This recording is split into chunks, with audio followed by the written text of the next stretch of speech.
सबको जय मसीह की। तो पिछले वीडियो में मैंने ये बताया था कि जब मेरे दीदी के ऊपर में और मेरी बहन के ऊपर में दुष्ट आत्मा थी, तो दुष्ट आत्मा सांसारिक चीज़ों का डिमांड करता था।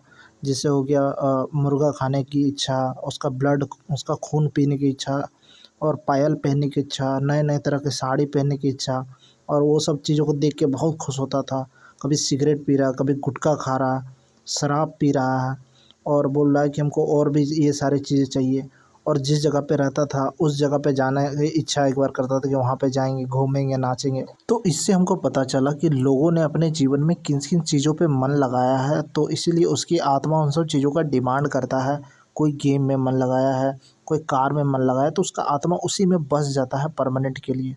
क्योंकि उसने संसार की चीज़ों से प्रेम किया है, तो उसकी आत्मा भी निकलने के बाद उन्हीं सब चीज़ों को खोजता है जिससे उसने प्रेम किया। क्योंकि जब मेरे पिताजी की आत्मा मेरे मम्मी के ऊपर आता था, तो वो बोलता था कोई एक मेन है जो हमको अभी कुछ समय के लिए छोड़ा है। और मेरा बहन जो था, जो सबसे पहले जो पैदा हुआ था, उसका डेथ हो गया था, तो वो भी बोलता था कि हमको बांध के रखा है, देखो कड़ी से कितना साल से बांध के रखा, हमको कोड़ा मारता है, तो हमको सताता है, हमको यहाँ से छुड़ा लो।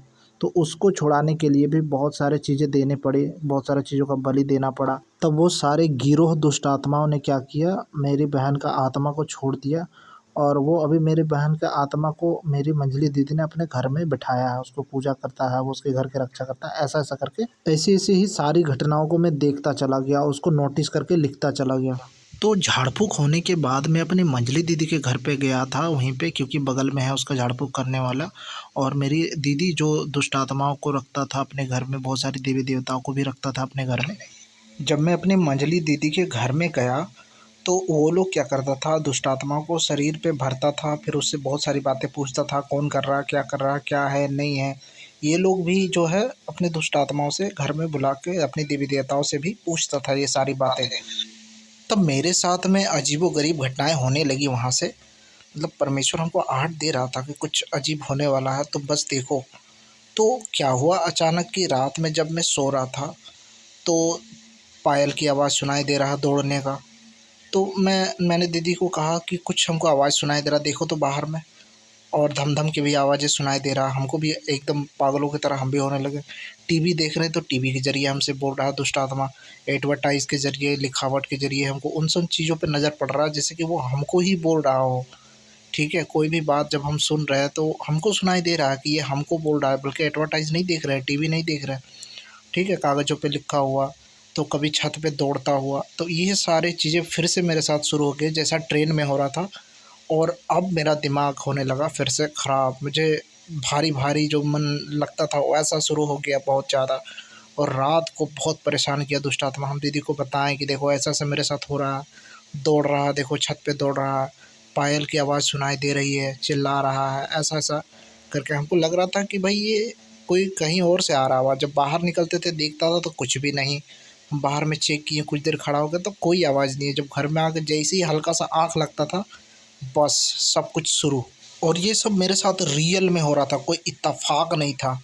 तो जब सुबह हुआ तो क्या हुआ कि क्योंकि मैं रात को बाइबल थोड़ा-सा पढ़ लेता था, जब भी डर लगता था प्रार्थना कर लेता था। तो जब सुबह हुआ तो सुबह के लगभग पता नहीं कितना बजे, शाम के लगभग में या फिर दोपहर के लगभग में, अ, जो घर का देवी देवता था मेरे दीदी के ऊपर में आ गया। और वह वो झूमने लगा, नाचने लगा और पागलों की तरह। ठीक है? और उसके बाद क्या किया, मेरे बारे में शायद वो बोलने लगा मेरे दीदी को कि ये क्या कर रहा, कुछ पढ़ रहा है ये घर में। तो हमको भी पता नहीं था कि ये क्या हो रहा, तो हमको बुलाया उसने।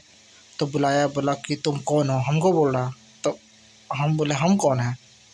तो मेरे ऊपर में चावल वग़ैरह कुछ छींटा। उसके बाद हम भी क्या हुआ, अचानक मेरा सर हल्का-सा भारी हो गया और हम घूमने लगे। मेरा भी सर झूमने लगा था और सिर घूम रहा था और डर लग रहा था ये क्या बोलेगा, क्या करेगा, नहीं करेगा। तो मेरे बगल में एक जिसके ऊपर में देवी देवता या दुष्ट आत्मा का आत्मा था, जिसके ऊपर में वो हम मेरे ऊपर चावल छींटने शुरू किया, पता नहीं क्या मंत्र-वंत्र वग़ैरह पढ़ने लगा। तब मुझे डर लगने लगा और ज़्यादा और मेरा सिर भारी-भारी होने सा लगा। तो जैसे ही भारी हो रहा था, हम परमेश्वर का एक आवाज़ जैसा आया कि मेरे ऊपर में एक आवाज़ आया कि तुम बस सब कुछ मेरे ऊपर छोड़ दो, सब कुछ छोड़ दो मेरे ऊपर, टेंशन एकदम ख़त्म कर दो। जस्ट बूम सा एकदम लाइट मेरे ऊपर से आया, मेरा आँख खुल गया एकदम गुस्से से। और फिर उस दुष्ट आत्मा को जो था वो मेरे बगल में जिसके ऊपर में दुष्ट आत्मा था, उसको मैं डाँटने लगा कि तुम इसके अंदर में घुस के क्या कर रहे हो, क्यों लोगों को भड़का रहे हो, क्यों लोगों को खा रहे हो, तुम्हारे पास रहने के लिए खुद जगह नहीं है, तुम दूसरों के घर में रह रहे हो, तुम इन लोगों को क्या स्थान दोगे ये बताओ। तो मैंने बोला कि जाओ एक किताब लेके आओ, मैं लिख देता हूँ सब कुछ।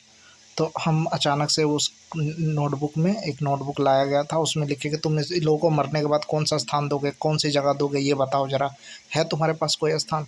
तो वो दुष्ट आत्मा कुछ नहीं बोलने लगा, इतना बोलने लगा कि ले जाओ इसको ले जाओ, है ना, कि ये भी एक तरह का आत्मा है, ले जाओ इसको यहाँ जल्दी से। तो हमको दीदी और जीजा पकड़ के एक रूम में ले गया। उसके बाद मैं बुरी तरीक़ा से रोने लगा और बताने लगा उन लोगों को कि परमेश्वर तुम लोग के लिए क्या-क्या किया है, नहीं किया है, पता नहीं मैं नहीं बोल रहा था। तो उसके बाद मैंने इतना उन लोगों को बोलने शुरू किया कि ये दुष्ट आत्मा है, तुम लोग को खा जाएगा, ये लोग बहुत भयानक चीज़ है, तुम्हारे आत्मा को नाश कर देगा, ये लोग तुमको खाने के लिए बहुत तरह का प्लान बना रहा है। ऐसी-ऐसी बातें बोल रहा था जिसको हमको खुद भी पता नहीं कि मैं क्या बोल रहा हूँ। उसके बाद अचानक से मेरा दीदी बोलता है कि लो पानी पियोगे? मैं बोला नहीं। उसके बाद मैं रो-रो के प्रार्थना करके उसके बाद अचानक से साँस छोड़ा और वहीं पे बेहोश टाइप का मुरझा गया और सो गया। सोने के बाद जब मेरा नींद खुला तब मुझे सही लगने लगा सब कुछ और मुझे डर-वर सब कुछ ख़त्म हो गया। तो उसके घर के देवी-देवता ने कहा कि इसको घर में मत रखो, नहीं तो बहुत कुछ होने शुरू हो जाएगा घर में, मतलब वो दुष्ट आत्मा वही उसके घर में सताना सबको शुरू कर देता है, घर में किसी तरह का रोग आने लगता है या किसी को कुछ हो जाता है, मतलब मेरे जाने से, क्योंकि हम वहाँ पर जब बाइबल पढ़ते थे, प्रार्थना करते थे, तो ऐसा वो लोग दुष्ट आत्मा घर के ही लोगों को सताना शुरू कर देता था। और उसके बाद क्या हुआ था कि क्योंकि हम उससे सवाल किए थे बहुत सारा कि तुम्हारे पास खाने को नहीं है, क्या दोगे? रहने को नहीं है, क्या इन लोगों को जगह दोगे? इसी कारण से दीदी और जीजा ने क्या किया, बोला कि तुमको यहाँ से चले जाओ, ठीक है? तो हम बोले ठीक है चल जाते हैं। तो मैं मंझली दीदी से जो छोटी दीदी है जिसके ऊपर दुष्ट आत्मा आया था उसके घर गया था। तो उसके घर में जब गया तो मेरे जीजा की बहन जो है उसके ऊपर दुष्ट आत्मा था और 3-4 दिन से वो खाना नहीं खा रहा था। आँख बंद करके ऐसे ही पड़ा था, सूख रहा था, तो मैं उस दुष्ट आत्मा को महसूस कर पा रहा था। मैंने कहा दो, मैंने पानी लिया, पानी में प्रार्थना किया यीशु के नाम से और उसको पिलाया। वो उसी समय तुरंत ठीक हो गया, सारे दुष्ट आत्मा जो था वो भाग गया वहाँ से उसी समय और वो खाना खाने लगी उसी समय। उसका शरीर जो सूख गया था 3-4 दिन नहीं खाने से, वो ठीक होने लगा और उसी समय उसका हलचल जो था बोलने बोलने लगा, अच्छा से चलने लगा, काम करने लगा, सब ठीक हो गया। और जब रात को मैं और मेरा जीजा जी का जो छोटा भाई है वो दोनों साथ में सो रहे थे एक रूम में, तो दुष्ट आत्मा जो है मेरे ऊपर में अटैक किया। बहुत सारे दुष्ट आत्मा, ऐसा लग रहा था जैसे कैसे मधुमक्खी ये करता था, बहुत सारा आया था। एकदम मैं कोई टी-शर्ट पकड़ के इधर से खींच रहा है, उधर से खींच, उसका टच मैं महसूस कर पा रहा था। रात को जब मैं सोया हुआ था उसका टच महसूस कर रहा था भयानक तरीके से। और उसने काँच का गिलास एक बिल्ली में घुस के तोड़ दिया था और जैसे ही दुष्ट आत्मा में एक एक दुष्ट आत्मा को मैंने अपने मुँह से पकड़ लिया, मेरे मुँह में घुस रहा था वो, तब मैं अपना मुँह बंद कर लिया, उसको थूक में मिल गया था वो दुष्ट आत्मा ऐसा कुछ। तो मैं उसको थूकने के लिए, जैसे उसको पकड़ने के लिए दुष्ट आत्मा को निकला था, तो काँच मेरे पैर के आगे में आ गया था। तो बस उस पे रखने ही वाला था पैर कि परमेश्वर ने हमको रोक लिया और बचा लिया वहीं दरवाजे के बाहर आके। उस दुष्ट आत्मा को जो मेरे मुँह में थूक में मिल गया था, ऐसा करके मैंने थूक दिया। तो ये सब बातें बड़ी अजीब थी, तो मैंने अपने जीजाजी के भाई का जो है उसको मैंने सारी बातें बताई, बहुत कुछ बताया। तो वो भी थोड़ा बहुत विश्वास में आया और अभी भी शायद है कि नहीं पता नहीं। पर उसको मैंने बताया कि देखो ऐसा-ऐसा दुष्ट आत्मा, वो भी सोच रहा था कि ये क्या पागल हो गया है क्या? पर मैं हर चीज़ को एकदम क्लियर महसूस कर पा रहा था, सब कुछ देख पा रहा था। और दिन को जब मैं सो रहा था अपनी दीदी के घर में तो फिर उसी तरह का घटना मेरे साथ हुआ। एक बहुत बड़ा साँप मैंने देखा, वो सपने में एकदम रियल लग रहा था। वो चारों तरफ से पूरे गाँव को छेक के रखा, बोल रहा था मुझको दिखेगा हम तुमको दिखाई देंगे। ठीक है, रात को उठना हम तुमको दिखाई देंगे, ज़रूर दिखाई देंगे। तो परमेश्वर ने कहा कि मत देखो, अभी तुम तैयार नहीं हो इस चीज़ के लिए, कभी मत जाना बाहर, इसके बहकावे में मत आना, ऐसा-ऐसा करके। तो दुष्ट आत्मा और परमेश्वर के बीच में मतलब एक बहस जैसा हो गया, तो परमेश्वर ने ऐसी-ऐसी बातें कही कि दुष्ट आत्मा डर से भाग गया वहाँ से। तो दूसरे दिन जब मैं अपनी दीदी के घर में वहीं पे सो रहा था खटिए पे, तो मैं अपने शरीर को छोड़ के निकल गया। मैं अपने शरीर को सोता हुआ देख पा रहा था कि मैं किस तरह से सोया हुआ हूँ, क्या पहना हुआ हूँ। और उसके बाद मैं दरवाज़ा खोला, पहला दरवाज़ा खोला और बाहरी दरवाज़ा जैसे ही मैंने खोला, एक लाइट चमकता हुआ दिखाई दिया। बहुत ज़्यादा रोशनी, ऐसा था कि मैं उसकी तरफ देख नहीं पाया। उसने क्या किया, मुझको उठाकर मेरे शरीर में डाल दिया और जैसे ही डाला वैसे ही मेरा आँख खुला, फट से खुल गया। नहीं दे मैं अपने शरीर को छूने लगा, अरे! मैंने तो अभी बाहर गया था मैं अभी।